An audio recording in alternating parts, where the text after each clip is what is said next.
Gunung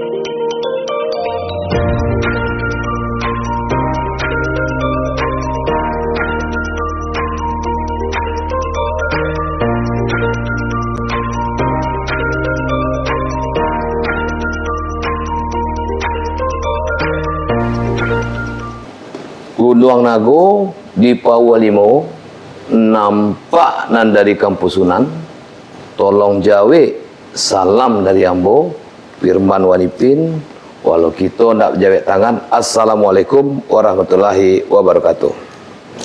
Bapak Ibu para pemirsa Celoteh Wanipin, pada kesempatan hari ini kita kedatangan narasumber. Artinya narasumber kita yang satu ini adalah seorang dokter. Dan kita sudah pernah podcast dengan beliau di sesi yang pertama. Dan hari ini sengaja kita undang lagi Pak Dokter ini. Kenapa? Karena Kota Padang ini butuh dokter. Untuk memperbaiki kondisi Kota Padang yang dalam kondisi yang tidak baik-baik saja. Dan sosok itu kita lihat ada pada seorang Dokter Herman Anwar. Selamat malam Pak Dokter. Selamat malam. Ya. Assalamualaikum warahmatullahi wabarakatuh. Waalaikumsalam warahmatullahi wabarakatuh.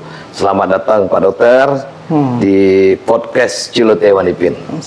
Kita hari ini mengundang Pak Dokter terkait dengan Kota Padang kekinian.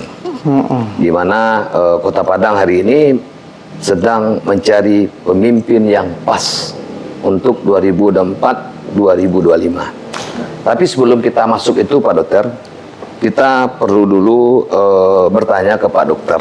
Kan beberapa waktu yang lalu Pak Dokter melakukan riset melalui survei. Iya. Nah, dan ini barangkali di podcastnya Celoteh Wanipin ini juga perlu Pak Dokter sampaikan terkait dengan sejauh berapa elektabilitasnya seorang Herman Anwar dan popularitasnya berapa besar. Karena saya melihat bahwa hari ini baru mengerucut 3 pasang. Iya, iya. Dan kita lihat dari partai yang ada hari ini itu memungkinkan untuk 4. Silakan Pak Dokter.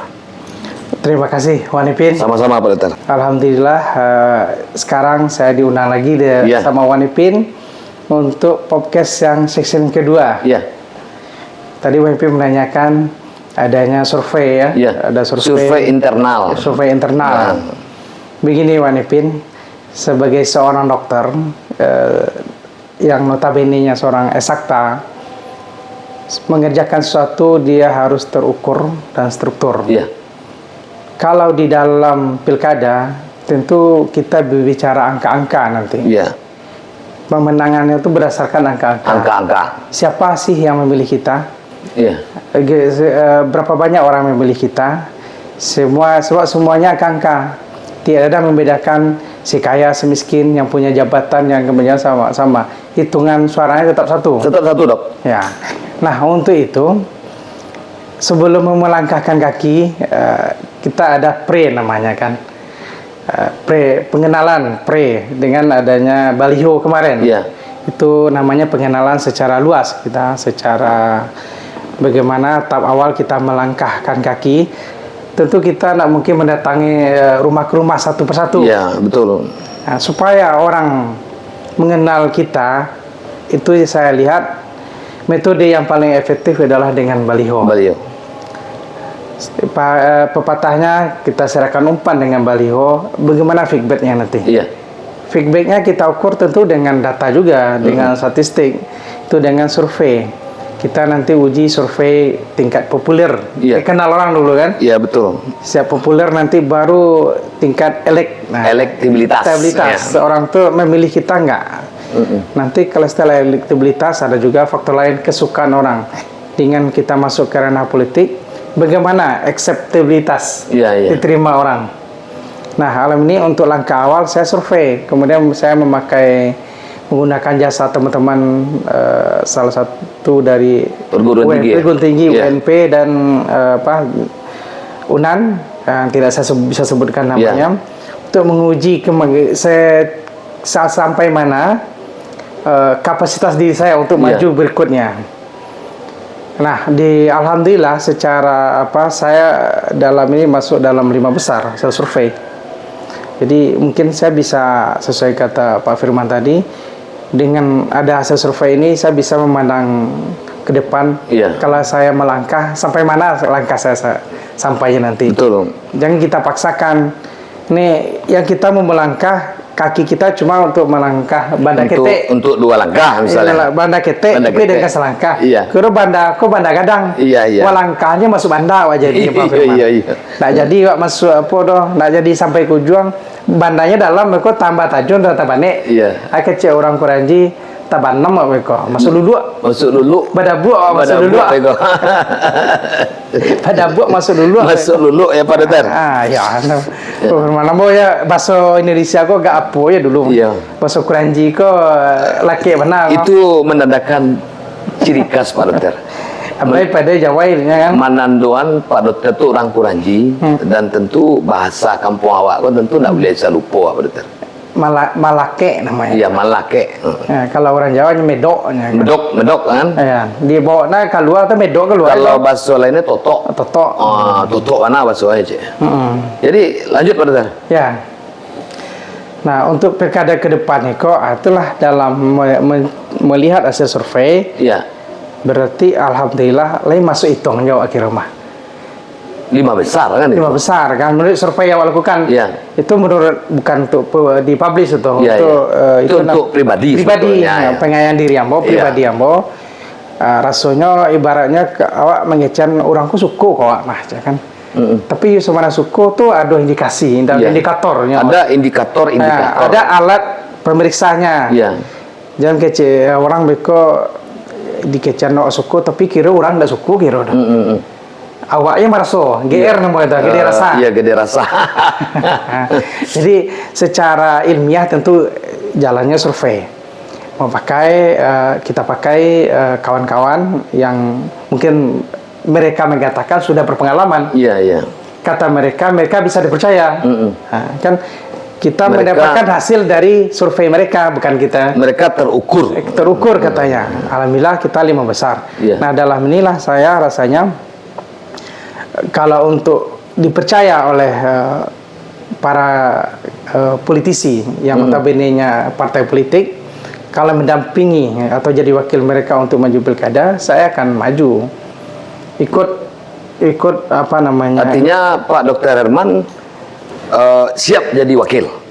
Bisa jadi kalau dipercayakan jadi wakil saya siap. Bisa jadi wakil. Ya. Apalagi kalau dipercaya jadi nomor 1. Iya, nomor 1 ya. Kita siap rasanya. Ya. Melihat daripada hasil survei, artinya posisi Pak Herman itu berada di 5 besar. Ini melihat bahwa sosok Dr. Herman Anwar ini layak untuk dijual. Kan begitu Pak Dokter? Iya. Artinya kan hari ini baru 3 pasang. Iya, 3 pasang. Dan saya melihat berita terbaru, mundurnya salah seorang kandidat kuat calon wali kota Padang. Iya. Kita sebut saja nama beliau adalah Eko Albar. Iya. Dengan tidak majunya beliau, saya melihat bahwa Dr. Herman berpeluang besar untuk bisa maju di Pilkada Padang. Iya. Berdasarkan hasil survei ini. Kan begitu Pak Dokter? Iya. Ya. Menurut Pak Dokter gimana nih? Iya. Sesuai yang Pak Firman katakan tadi, adanya mundurnya saudara kita tadi, ya, Pak Bang Ekos. Nah, kalau saya pribadi, saat ini mungkin kata mundur itu jauh, sebab kita belum sampai penetapan bakal calon kan? Iya. Bakal calon wali kota yang kira-kira bulan Agustus besok baru ditetapkan. Di pepatah hawa alun sebelum orang ijab kabul lah itu masih ada peluang. Masih bisa digoyang. Masih digoyang. So kekuasaan tuh baca cerita tadi Pak Firman kan. Awak punya batasan, diri yang mau punya batasan, sehingga dalam berpolitik mau 2 batasan sehingga maju.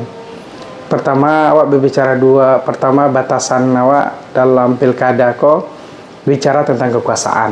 Iya. Kedua berbicara tentang pengabdian. Kalau kita berbicara kekuasaan, kalau sebagai orang beragama, kita punya realnya, yaitu surah Al-Imran ayat 26. Iya. Kalau Allah berkehendak, Allah memberikan kekuasaan siapa yang dikehendakinya. Iya. Qulillahumma malikal mulk tu'ti mulka man tasa' wa tanzi'u mimman tasa'. Allah pemilik kekuasaan akan memberikan kekuasaan kepada siapa yang dikehendaki dan mencabut siapa yang dikehendaki. Jadi seorang wali kota atau wakil kota yang kita namakan dalam Islam nama khalifah, pemimpin, itulah hak prerogatif dari Allah. Siapa yang dikehendaki Allah, dia akan diberi Allah nanti. Dan Allah akan mencabut siapa yang tidak dikehendaki.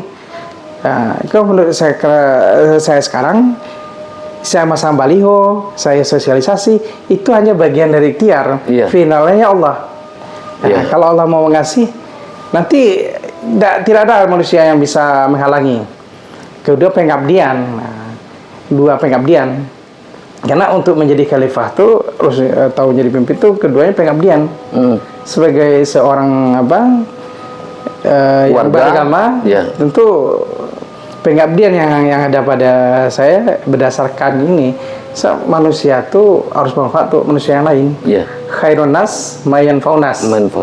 Sebaik manusia lah manusia yang bermanfaat untuk orang lain. Nah, yang kedua bagi saya yang berikutnya, bahwa acara pilkada ini adalah bukan acara untuk pertandingan kekuasaan, tapi melainkan adalah fastabiqul khairat.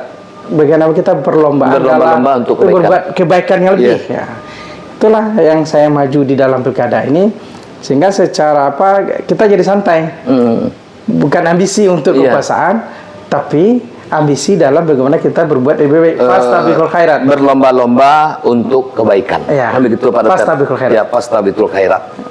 Jadi bagaimana kita bersama-sama berlomba-lomba supaya Padang ini lebih baik. Dan saya melihat begini juga Pak Dokter. Saya tadi Pak Dokter melihat membaca Al-Quran, membaca surat. Ini Pak Dokter dari mana dulu nih? Kabarnya dari MTSN. Pernah MTSN ya? Saya tamatan MTSN Gunung Pangilun. Yang sekarang dengan nama MTSN Model ya. Oh, Pak Dokter tamatan MTSN juga dulu ya? Oh, iya hebat lah. Jadi artinya Bapak Ibu, memang yang multi talent ini cocok buat Kota Padang. Artinya menurut saya barangkali Dr. Herman cocok berpasangan dengan Pak Liamran. Artinya rugi lah kalau tidak misalnya Pak Padli wali kota, Dr. Herman jadi wakil, itu cocok. Muda sama muda. Kota Padang tuh butuh yang muda, gerbong yang mesin yang kuat untuk bisa mendorong bagaimana Kota Padang ini bisa sejajar dengan daerah-daerah berkembang lainnya, Pak Dokter. Kan begitu enggak, Pak Dokter? Kita memang Padang ini membutuhkan pemimpin muda, Pak Dokter. Yang muda, kreatif, inovatif, dan efektif dalam berbuat. Betul. Dan kalau memang Allah menakdirkan, seperti Pak Dokter bilang tadi, kekuasaan diberikan, Fadli Amran cocok sama Pak Dokter saya. Itu pandai-pandai. Nah, ini kan menurut saya ini Pak Dokter, ya kan? Iqbal dari partai PKS juga cocok dengan Dr. Herman. Kenapa? Karena Pak Iqbal itu TKN, dia harus bisa menggandeng sosok putra Kuranji, yang dimana Dr. Herman ini kita lihat beliau ini tabujo dari bawah.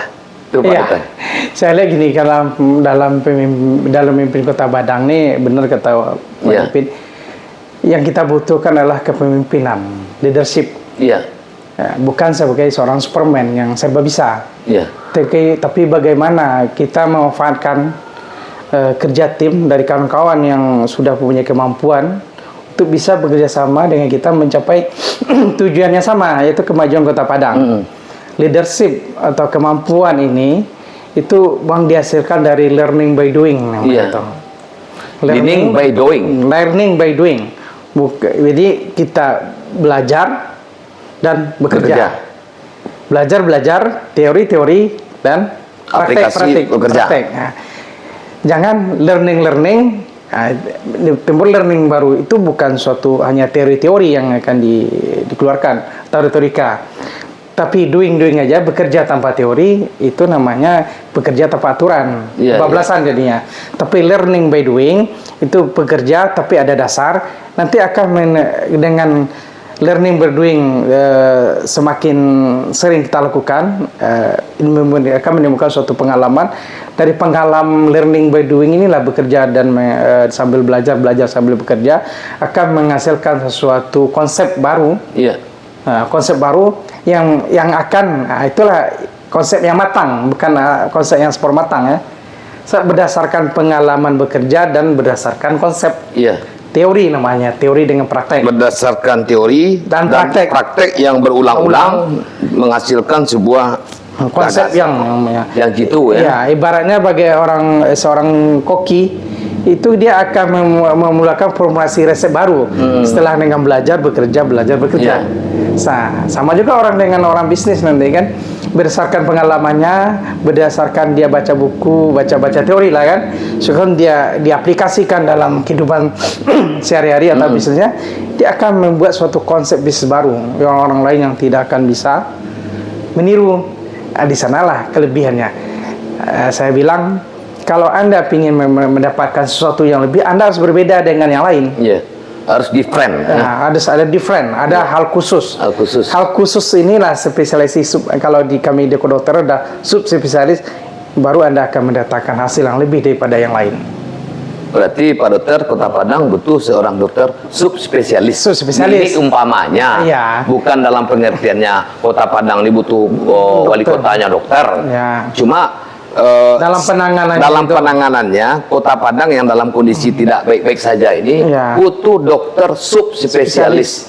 Dan spesial itu hanya ada sama seseorang kan begitu. Yang sudah melalui tahapan learning by doing. Yang berulang-ulang ya. Betul. Nah, sehingga menghasilkan suatu konsep baru. Iya. Yang bisa dipakai ya, Pak. Terpakai. Soalnya kalau learning by doing itu dia akan terpakai teori-teori saja karena tidak cocok antara teori dengan praktek. Betul. Nah, kita belajar di luar rupanya sama pula dengan kita belajar penyakit Pak Firman. Kalau dokter dia tamat luar negeri untuk bisa berpraktek di Indonesia, dia harus magang lagi di sini. Beda negara, beda daerah itu pola penyakitnya berbeda. Beda-beda. Nah, gitu. Tidak sama ya. Tidak sama. Tidak ada sama. Nah, contohnya ya, kalau di luar negeri itu dia makan makanan-makanan yang terserak. Kalau kita kaki lima kan terletak di lapak-lapak kan, tidak ada terbuka aja kan. Tak kecewa ada langau masuk ke kan. Nah, tapi lemak makan tidak apa-apa ya. Cipu lah orang luar nyemakan belangau itu mencerik besok kali itu. Jadi memang penanganannya beda-beda ya. Penanganannya beda-beda. Iya. Pak Dokter, banyak orang bilang bahwa menangani Kota Padang ini untuk membuat sejajar dengan daerah lain itu susah katanya. Ya barangkali menurut Pak Dokter gimana? Sebenarnya Kota Padang ini tidak susah. Iya. Kota Padang ini mempunyai modal dasar yang sangat langka. Modal dasar yang tertinggi itu adalah pemikiran, otak. Iya. Orang Padang ini pintar-pintar. Betul. Terkenal kan, pintar dagang, pintar dalam politik. Ya. Pendiri ini orang Padang semua. Orang Padang, orang Minangkabau, Sumatera Barat. Ya. Cuma sekarang Padang ini saya lihat ada penanganan khusus saya lihat. Pertama ya, masalah lahan. Iya. Kita ini Padang nih pada umum Sumatera Barat kita mempunyai sistem adat istiadat yang berbeda dengan daerah lain ya. Di daerah lain dan dunia kan. Iya. Kita sistem adat kita kan matrilineal. Betul. Nah, sehingga mengikut juga dengan tanah yang ada di Padang ini. Kan kita banyak tanah adat. Iya. Sistem warisnya berbeda dengan sistem yang lain, kita matrilineal kan. Iya. Berdasarkan garis ibu. Ya, yang kepemilikan tanah adat ini diakui secara negara. Diakui negara menjadi lokal, kearifan lokal namanya kan. Jadi untuk menguasai tanah Padang perlu spesialisasi khusus supaya kita dari perolehan dari tanah adat menjadi tanah yang bisa dipakai untuk komersil. Yang sulit di Padang ini saya lihat bukan masalah investasi besar, tapi masalah pembebasan lahan untuk berinvestasi. Oh gitu. Ya. Pembebasan lahan ya. Ya, bermasalah untuk berinvestasi. Berinvestasi. Malahan dokter, saya juga pernah mendengar bahwa Pak Dokter kan juga selain dokter, Ya. Pak Dokter kan juga seorang developer, Ya, pengembang kawasan. Dan seperti yang Pak Dokter sampaikan bahwa dalam menyelesaikan sebuah persoalan di Kota Padang ini yang rumit itu adalah pembebasan lahan. Ya. Tapi sejauh ini saya melihat dan mengamati Dr. Herman, saya lihat dalam pembebasan lahan dengan daerah-daerahnya saya lihat biasa lancar-lancar saja saya lihat. Artinya ini mungkin barangkali ini perlu juga khusus. Iya, khusus bagi pengalaman, bagi pengalaman, ya kan? Ya. Dan orang bilang juga bahwa Pak Dokter juga sering beli tanah yang bermasalah, kan seperti itu. Silakan Pak Dokter. Iyalah, saya akan meluruskan yang kata Pak Firman tadi, masalah tanah bermasalah dulu, yang apa? Sebenarnya kalau saya membeli tanah bermasalah, tentu ujungnya bermasalah. Iya, betul. Ya. Dia awal masalah, pasti akhir masalah. Iya. Kalau masalah di developer, kalau awalnya tanah bermasalah, ujungnya bukannya masalah, tapi ujungnya bermasalah dengan hukum. Iya, pidana. Pidana, masa kita berhubungan dengan masyarakat banyak, dengan konsumen. Iya. Dengan konsumen masyarakat banyak. So, kalau tanah bermasalah, bagaimana kita proses membaginya nanti per masing-masing? Pasti tidak bisa. Iya. Nah, sementara masing-masing konsumen ini kan butuh kepastian hukum dalam kata apa sertifikat. Iya. Sertifikat hak milik. Sertifikat milik. Nah, itu yang kalau dia membeli cash dia langsung terima sertifikat. Kalau dengan perbankan itu yang jadi jaminan di bank. Betul. Kalau kita membeli tanah bermasalah tentu sertifikatnya nggak ada. Iya. Sertifikat itu keluarkan negara yang mengeluarkan. Kalau tanah bermasalah sertifikat hak milik tidak ada keluar. Iya. Pasti BPN tidak akan mengeluarkan. Betul. Ya, itu kalau buktinya, kalau kata orang bermasalah, saya sebagai developer bagaimana menjadikan tanah ini tidak bermasalah? Iya. Nah, jangan sebaliknya, kan banyak tanah awalnya tidak bermasalah menjadi bermasalah. Iya. Itu yang rumit. Itu rumit. Nanti masuk penjara malah ya, masuk penipuan jadinya. Iya. Berhubungan juga dengan YLKI nanti ya, nanti itu saya masuk pidana nanti. Kita jual barang yang nggak jelas, nggak ada. Alhamdulillah selama ini proyek yang kita tangani udah lebih dari 11 titik ya, 11 titik perumahan kan. Alhamdulillah konsumen puas, konsumen menerima sesuai dengan apa yang mereka inginkan, adanya rumah yang cukup, yang sesuai dengan yang budget yang mereka keluarkan, kemudian seluruh sertifikat hak milik mereka dapat.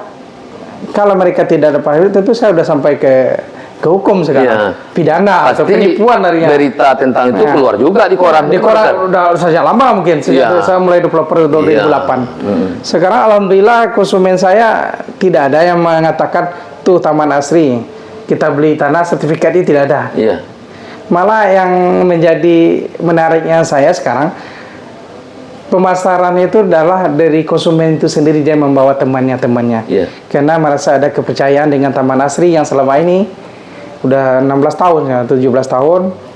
Alhamdulillah sampai sekarang tidak ada kita yang tidak menyerahkan sertifikat hak milik mereka. Kalau Taman Asri membeli tanah yang bermasalah, tentu segala proses sertifikat tidak akan bisa. Nah, sebab seseorang membeli tanah Pak Firman, itu harus aman dulu. Amannya siapa? Dicek aman ke BPN, checking aman dulu. Kalau tanahnya itu tidak aman, BPN tidak akan bisa memproses lanjut. Baik balik nama, baik proses perbankan, dia harus aman, clear, bersih baru bisa. Nah, itu buktinya kalau ada yang kan saya beli tanah bermasalah, itu tidak clear, nggak ada clearannya, tentu konsumen saya ngamuk semua. Dan satu lagi, kalau seorang konsumen rumah ya, ketika mereka akad kredit di bank sebagai boroh dan apanya di bank, itu ada sertifikat asli. Ya Pak Dokter. Iyalah. Kalau enggak, yang namanya akad kredit tidak akan berjalan. Jadi intinya Bapak Ibu, kalau ada yang mengatakan bahwa Dr. Herman Taman Asri itu sering beli tanah bermasalah, itu salah besar. Ya kan? Itu kita salah. Menyelesaikan masalah. Menyelesaikan masalah tanpa masalah. Tanah bermasalah jadi tidak bermasalah. Aman. Kan begitu. Tambah satu lagi.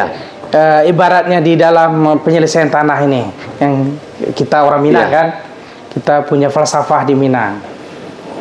Dalam Minang ini misalkan tanah, kata orang tanah di Padang ni rumit. Nah, apa kata orang bahasa Minang gitu kan?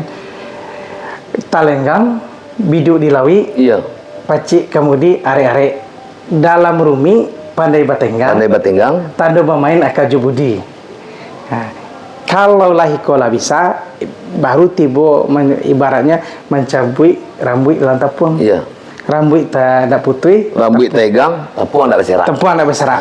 Itu yang harus yang bisa dilakukan di dalam masalah pembebasan lahan di Padang. Harus banyak mediasi, bukan masalah hukum saja, bukan masalah kekuasaan, tapi bermain hukum dan kekuasaan dan ditambah dengan raso. Iya, raso. Raso dibawa naik, pareso dibawa turun.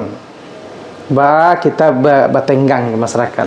Bagaimana kita bernegosiasi di pepatah orang Minang kan, dibawa apa, disapu orang, Iya. dibawa satu dan dibagi ratu. Dibagi reto. Jangan makan surang. Hajan Mansur. Namanya penyakit itu makan surang. Mansur nama Pak Duta. Mansur. Iya. Kalau lah pandai begitu, insya Allah ada yang rumit di Padang ke di Minang kok. Sehingga macam ni, kalau ambo mengatakan di Minang kok lah yang paling lama awak bosau. Iya. Yang ambo rasuan seperti ini ambo tak ada keluar ni. Tetap di Padang saya berusaha. Iya. Lama kalau tak lama tu pai mau keluar ni. Alah 11 titik ya. 11 titik perumahan Perumahan Taman Asri. Ya. Ada Taman Asri Residen. Ya. Ada Taman Asri Ya. yang sedang baru dibangunnya Taman Asri 8. 8. Itu lokasinya di Dekat RSUD. RSUD ya. Itu saya membuat pemukiman dari tampe tampe yang tak terjajah, terus selir. Iya. Bapak tah orang awak dulu tampe jin buang anak dulu tuh. Sampai izin buah anak. Kini Pak Firman bisa jadi itu jadi kawasan gini. Lah jadi Itu rencana dibangun berapa unit Pak Dokter? sampai atau awalnya mungkin 400-an. 400-an ya. Ya, mudah-mudahan Untuk subsidi. campur Subsidi dan komersil. ya. Bagi yang kurang apa nanti kita subsidi lah. Iya, iya. Jadi sekarang sudah mulai proses pembangunan ya? Oh, sudah banyak. Sudah banyak. Sudah ada yang pula yang tinggal di sana. Oh, udah ada yang tinggal, udah aman itu Pak Dokter. Nah, Pak Dokter, ini mungkin juga pemirsa pengen bertanya ini. Apa yang Pak Dokter cari untuk maju sebagai wali kota Padang ini? Iya kan? Kalau kita lihat untuk menjadi seorang wali kota Padang ini, kalau kita lihat dari sisi finansial, kalau kita kali-kali sampai 5 tahun ke depan, kalau Pak Dokter nggak kebalik ini modalnya. Ini apa yang mau Pak Dokter capai ini kan? ya. Betul kata Pak Firman, kalau hitung-hitungan dagang Iya. tidak cocok. Sebab dalam politik ini ada kos politik pasti Iya, timbul. betul. Kos politik pasti timbul. Tapi kalau kita menghitung secara dagang pasti tidak cocok. Ini timbul karena panggilan hati saya bagaimana mengabdi di Kota Padang ini. Karena saya lahir di Padang, sekolah di Padang, bekerja di Padang, Iya. dan dapat hidup di Padang. Rasanya ada pepatah orang Minang, kalau paku kacang belimbiang, Iya. tempurung lenggak-lenggokan, dibawa kasarwaso, Iya. anak di pangku, kemanakan di bimbiang, orang kampung di Di Patenggang, Patenggangan. jago nagari, jangan sampai binaso. Jangan sampai binaso. Nah, dengan dasar ikolah ditambah dengan istilahnya panggilan diri awak mau baca ayat tadi kan, khairun nas mayan faunas, sebaik-baik manusia tu orang yang bermanfaat manusia yang lain. Yeah. Setelah ambo ukur diri ambo, pertama pengalaman ambo sebagai ASN birokrasi, walaupun ambo tidak mencapai birokrasi tingkat tertinggi, tapi ambo telah menjalannya selama 17 tahun. 17 tahun ya sebagai ASN. Sehingga ambo bisa mencari marasuan baa kehidupan di ASN itu, baa dinamikanya. Kemudian ambo sebagai seorang dokter, ambo lah marasuan baa kehidupan masyarakat paling bawah sampai bobek saya nak tahu nak adu piti dah. Nah, itu ada empati rasa diri ambo kan. Kemudian sebagai seorang wirausaha yang berada di posisi luar pemerintahan, bagaimana ambo marasuan awal merintis tidak punya modal, bahas sulitnya mencari modal. Ambo merintis mencari bagaimana perizinan, administrasi kan, untuk perlu usahakan perlu administrasi. Sehingga ambo mencari jalan caranya pengalaman ambo dalam mengurus perizinan-perizinan itu. Setelah di luar pemerintah, berarti ambo pernah berada di luar pemerintah di segi seorang pengusaha dan seorang di dalam sebagai ASN. Itu mencari pertama dari segi cara kombinasi dari pengalaman ambo dengan berdasarkan learning by doing itu. Ambo bisa mencari solusi di Kota Padang. Ambo telah berbuat di Kota Padang, contohnya tadi, ambo telah berbuat dalam membantu bagaimana pemerintah menyediakan pemukiman bagi masyarakat Kota Padang. Berarti ambo membantu program pemerintah kok. Kalau kita ketahui Padang ini ada RT RW, ada pemukiman, ada tempat perkantoran kan, RTO itu rencana tata ruang kan. Berarti ambo telah membantu pemerintah Kota Padang bagaimana Kota Padang berperencanaannya untuk dalam pemukiman. Nah, kita menyediakan itu. Nah, berdasarkan pengalaman itu lah ambo caranya Kota Padang kok bisa survive atau bisa setara dengan daerah lain yang notabene-nya aku bukan daerah tambang atau sumber daya alam kan terbatas. Yang ada di awak kini Pak Firman yang muncul adalah sumber daya manusia. Pertama sumber daya manusia apa itu? Tingkat pendidikan awak, tingkat cara berpikir awak di Padang itu bisa dikatakan tuh udah mumpuni. Itu cuma gimana mengkanalisasinya menjadi suatu kekuatan yang bisa membangun Kota Padang. Kita ketahui Padang ini adalah tempat pusat pendidikan, pusat kesehatan. Sehingga dengan ada kemudian Kota Padang ini adalah sebagai gerbang masuk ke seluruh Sumatera Barat. Malah etalasenya Sumatera Barat Kota Padang. Walaupun sekarang kita tahu bandara kan sudah pindah ke kabupaten, tapi notabene itu orang masih Padang. Kalau daerah tempat bandara itu masih dibilang orang Kota Padang. Kota Padang. Nah jaraknya sehingga dengan apa sekarang dengan adanya kekuatan yang adanya kita gerbang modal dasar tadi kan, modal dasar kita sebagai tempat transit, sehingga perekonomian itu bagaimanapun tetap pusatnya di Kota Padang.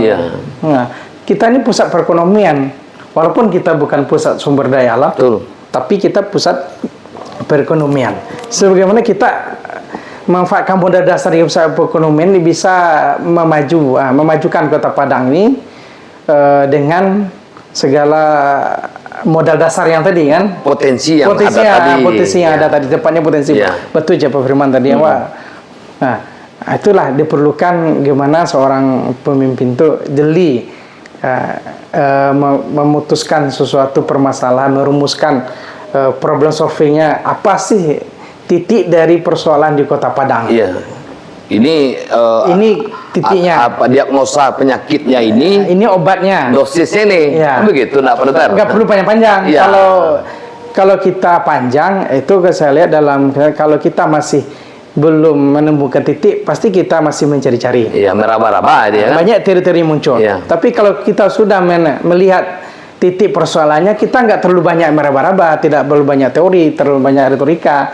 Saya lihat gini, selama saya di Padang ini, pertama dari ASN yang saya lihat yang sebagai notabene-nya sebagai pelaksana dari segala program kan, kawan-kawan kita di dalam kedinasan stakeholder tuh ibarat kami sebagai ibarat kue singgang, dia tiap baru atau api di bawah api, sehingga proporsional kami di ASN agak agak terpengaruh. Banyak sebenarnya orang ASN ini, para peladinasnya sebenarnya bekerja berdasarkan profesional, bukan politisinya. Di sana, tapi hari ini memang sengaja diseret-seret. Saya lihat tidak semuanya, tapi kebanyakan kita tidak menjudge kan, tidak menjudge gitu. Itu yang dihadapi oleh kawan-kawan kita di ASN. Jadi sama aja singgang, kalau di Karajuan itu ikola kan naik kata. Ikola kan Kamari Rumi di sana. Disitulah dibutuhkan seorang leadership, seorang wali kota yang notabene-nya bukan seorang apalagi itu politisi, legislatif ya. Ya. Tapi ranahnya untuk kepala pemerintahan profesional itu yang diminta sekarang sebenarnya. Sehingga dia tuh benar-benar memecahkan masalah tuh secara profesional. Jadi intinya adalah pemimpin Kota Padang itu butuh pemimpin yang betul-betul memberikan problem solving yang pas. Ya, Pak Dokter? Ya. Yang akurat.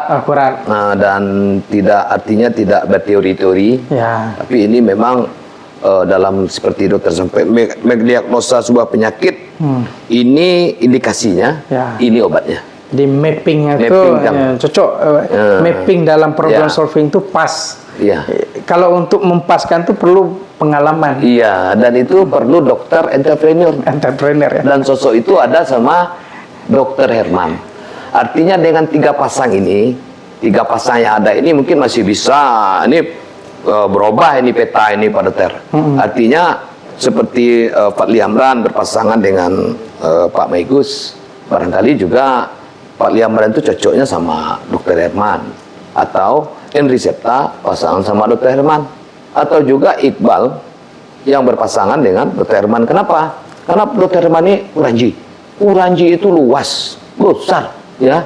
Dengan adanya putra Uranji asli yang mengakar dari bawah, mulai dari titik 0, Pak Dokter Raja lahir, ibu nggak ada ya, ya Pak Dokter, baru lahir, orang tua meninggal. Artinya Pak Dokter kan juga tidak bagaimana wajahnya ibu hanya mengenal nama. Mengenal nama saya. Iya, ya begitu ya Dok ya. Iya. Nah, ibu tadi Dok, mungkin kita flashback juga sedikit nih bagaimana sosok ibu di mata Pak Dokter ini. Kalau saya begini, saya sangat ingat ibu saya dengan nama saja. Tapi yang saya kenal ibu itu secara wajah nenek saya. Nenek ya? Iya. Jadi wajah ibu itu nggak kebayang? Nggak kebayang. Saya zaman dulu kan saya lahir itu belum ada foto-foto seperti sekarang. Oh, jadi foto ibu nggak ada? Tidak ada. Dulu ada satu tapi udah foto lama, udah hilang dia. Waktu saya kecil ada, tapi nggak kebayang lagi. Dokter Herman kabarnya lahir sama dukun dulu. Dukun beranak. Dukun beranak, bukan dengan bidan. Iya, dengan bidan dukun ya. Dengan dukun. Itu artinya menandakan kalau dari dukun itu memang kondisi ekonomi saat itu betul-betul sulit. Ya, ekonomi sulit, kemudian memang keadaan, tahulah Pak Piko Padang pinggir kota. Iya. Memang dulu, itu yang ada. Itu sebelum ada bypass deh. Belum ada bypass. Itu jin buang anak. Sampai jin buang anak. Dan alat transportasi pun di kampung Pak Dokter namanya jalan kaki. Jalan kaki, kalau enggak Cigabaru. Cigabaru tuh sampai Balai Baru. Sampai Balai Baru ya. Belum sampai Tampe Ambo. Tampe Ambo tuh masih jalan kaki. Iya. Jalan tanah dulu. Distrik saya baru adohnya lah Ambo SD kan. Dok, dengan saat ini Pak Dokter kan boleh dikatakan telah betul-betul kalau dari sisi seorang entrepreneur seperti Robert T. Kiyosaki mengatakan bahwa saya baca buku Cash Flow Quadrant. Ada 2 kuadran yang hari ini dokter, satu kuadran kiri dan kanan. Dokter sudah berada di 2 kuadran sebagai seorang ASN, sebagai orang gajian, dan kemudian sebagai seorang profesional, sebagai seorang business owner, menjadi seorang pengembang, ya kan? Tapi siapa yang andil besar yang membuat Dokter Herman itu bisa sukses seperti sekarang ini nih? Ada nggak sosok di belakangnya? Dan tentunya di balik sosok suami yang hebat ada istri yang hebat juga, kan begitu? Kalau saya begini sebenarnya, memang betul kesuksesan itu tidak diraih dengan gampang, tidak instan. Sebenarnya berdagang ini sosok papa saya, dia pedagang beras kan, pedagang beras. Dari sanalah saya sebenarnya sudah mulai berdagang dari kecil sebenarnya. Kami itu diajarkan papa, ini ke kedai beras, kalian ganti-gantian menjaga. Oh, jadi apa? Kau langsung jadi menjaga pelayan langsung. Dan jadi kasir dong. Jadi kasir. Iya. Jadi pitihnya iko. Kok kalian tidak pandai, kalian lah merasai. Kalau kalian boros, habis pitih kalian. Iya. Tidak bisa sekolah, tidak bisa manga-manga. Jadi mencari lanjut gitu. Jadi kami itu diajar dari kecil itu tidak minta pitih ke papa dah. Kau pitih, kau gak pitih galeh. Kelola lah. Kalau kalian pandai, kalian senang. Kalau kalian tidak pandai, kalian susah. Dengan pengajaran itu kami berhitung jadinya. Berhitung. Jadi baraja ya. Jadi PT itu kami lah baca PT juga PT Gale kan. Tapi tidak nio pai berkama-kama tu dah. Kalau dipikir Bali beko. Sehingga kami pun TV pun TV hitam putih dulu tu ya. TV hitam putih ya. Ya, TV hitam putih berpikir lah tu. Ambo kalau nia mah tekanak dia mula waktu di SMA, di SMP, kalau nia mah balik tip bara harga tip kemahal macam. Ambo be teknik jo. Ambo baik kablo A. Ambo rakit lah tip seorang. Pandai berter. Hobi ambo teknik. Enggak ambo kan beheler. Iya. Ambo bongkar mesin tu lebih hobi dari pagi sampai sore. Ambo bisa bongkar mesin heler. Heler kau? Solar tu. Karena jamur tu. Jadi waktu di sekolah dulu teraga gue tip rangkai seorang. Rangkai sampai blok A. Balik sibingnya. Kok kotaknya kotak apa mau tu kotak dari kotak roti. Kotak roti. Ambo kalau mio angin sampai ambo, kipas angin ambo nak balik kipas angin dah. Ambo bali motor listrik untuk TV ko. Ambo balian seorang. Oh begitu. Bapak Ibu, para pemirsa Celoteh Wanipin. Kalau memilih pemimpin ke depan seperti dokter ini bukan dalam ada orang bilang Wanipin mau Pak dokter tidak. Ini fakta dan realita tanpa rekayasa. Kenapa? Karena memang harus memberikan solusi. Artinya ketika kita tidak ada uang, kita ingin sesuatu, berpikir. Ya. Sama dengan sekarang, saya kan seperti alat-alat di rumah saya ini, panel surya, saya pakai panel surya itu saya sendiri yang merakit. Jadi ini nggak dicampur, dibeli atau bukan siap saji gini. Oh gitu. Kita beli, enggak, saya belinya, saya merakit, saya mengerjakan. Seperti rumah saya pakai remote itu saya merakit. Itu remote yang saat masuk itu, Pak dokter yang buat tuh? Merakitnya sendiri, merakitnya nanti. Bukan saya beli sama tukang langsung dia masang. Tapi saya mengerjakan hobi saya itu di teknik. Oh begitu. Ke sistem yang saya buat sekarang saya mikirkan. Karena Pak dokter kan alumni SMA 3 jurusan fisika. Nasib jadi dokter. Harusnya memang terjun ke dunia elektronika, ya kan? Iya. Tapi di kedokteran itu banyak teknik juga. Banyak teknik. Saya kan dalam melakukan pengobatan, kalau sudah ke arah intervensi, itu teknik lagi kan? Iya. Menjahit itu teknik, teknik menjahit. Teknik apa lagi? Misalnya menginfus, teknik menginfus. Banyak teknik juga di sana. Jadi artinya kedokteran itu tidak terlepas dari teknik ya. Saling berkaitan lah, dokter. Teknik dan dengan ilmu kedokteran tuh kita selalu diajar bagaimana problem solving. Sehingga dalam masalah persoalan tanah tadi itu sistematiknya itu sistem kedokteran saya pakai. Makanya setiap tanah kayak yang katanya bermasalah, yang bermasalah, tidak ada masalah lagi. Kita anamnesa dulu masalahnya. Apa sih masalahnya? Anamnesa dulu. Siap itu kita buat hipotesa. Ini masalahnya. Kalau di kedokteran kita memakai labornya ronsen, laboratorium darah. Kalau sini labornya bukan ronsen, berarti bagaimana kita berkoordinasi dengan pihak-pihak yang terkait dengan persoalan tanah. Contohnya kita berkonsultasi dengan BPN kalau masalah tanah. Kalau perizinan nanti berkonsultasi kita dengan tata ruang. Kalau masalah hukumnya kita berkonsultasi dengan pakar hukum. Nah, siap itu baru kita ramu. Nah, biar kita buat diagnosa sementara namanya itu. Ibaratnya kita tidak menelan bulat-bulat apa yang dikatakan oleh para pakar, tapi itu hanya membantu kita dalam berpikir. So kita harus punya pemikiran sendiri, bukan mengikut pikiran orang lain. Kita perlu orang lain atau ahli-ahli untuk melengkapi pemikiran kita. So kalau kita mengikuti pemikiran orang lain, berarti kita pasif, kita harus aktif. Nah, dengan itu baru kita membuat diagnosa. Ini permasalahannya. Ini rasanya di dunia kedokteran kita mengenalkan ini angka hidupnya berapa, ini angka sehatnya berapa, ini kemungkinan hidup berapa, ini kemungkinan mati berapa kan.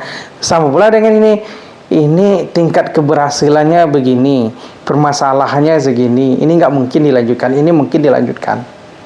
Baru kita buat diagnosa sementaranya. Baru kita buat terapi. Di kedokteran ada terapi utama, ada terapi tambahan. Ini kalau masalahnya begini tandanya, ini solusinya dulu. Tapi kalau enggak ini ada solusi lain. Ini solusinya nih. Sehingga dalam satu kita tidak mentok dengan suatu jalan. Kata Pak Firman tadi banyak jalan ke Mentawai kan? Iya betul. Jalan ke Mentawai banyak, jalan ke Bukit Tinggi banyak. Jadi mau lewat mana? Gitu. Mana yang lebih nyaman?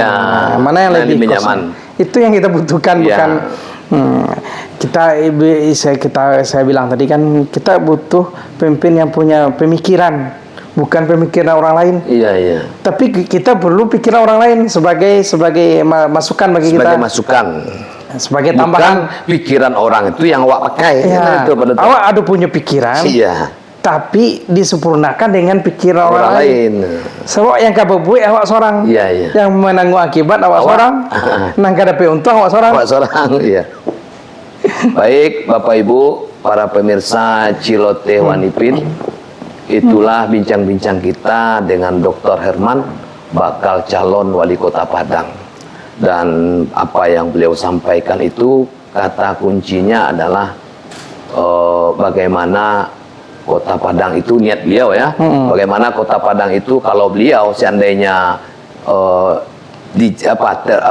masyarakat itu percaya ya, dan masuk dalam bursa sebagai calon wali kota. Hari ini kan baru bakal calon. Ya, kita ini kan menjalani proses berdasarkan konstitusi yang ada.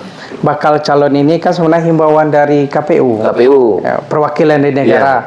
Wahai para masyarakat Kota Padang yang merasa mampu, putra terbaik.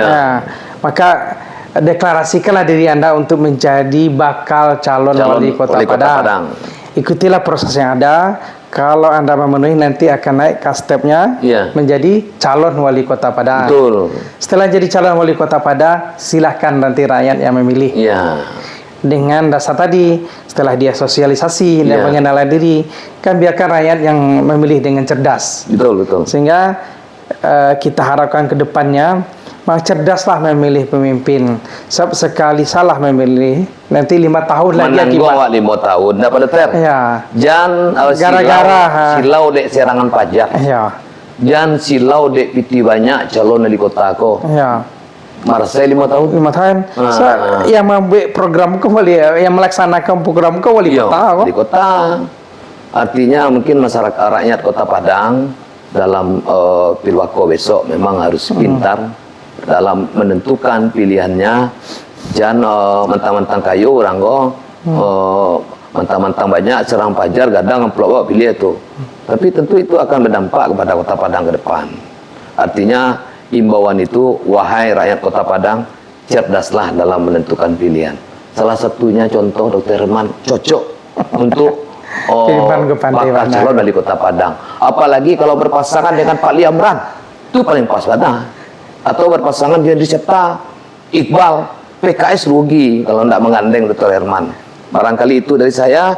Naik oto ke Padang Panjang, berpeta jalan kepada Sike, menaruh balam 3 gayo, kok direntang namanya panjang, kalau di punta adanya singke, ambil saja nampak gunung. Burung Rian Cendrawasih, cukup sekian. Terima kasih. Assalamualaikum warahmatullahi wabarakatuh.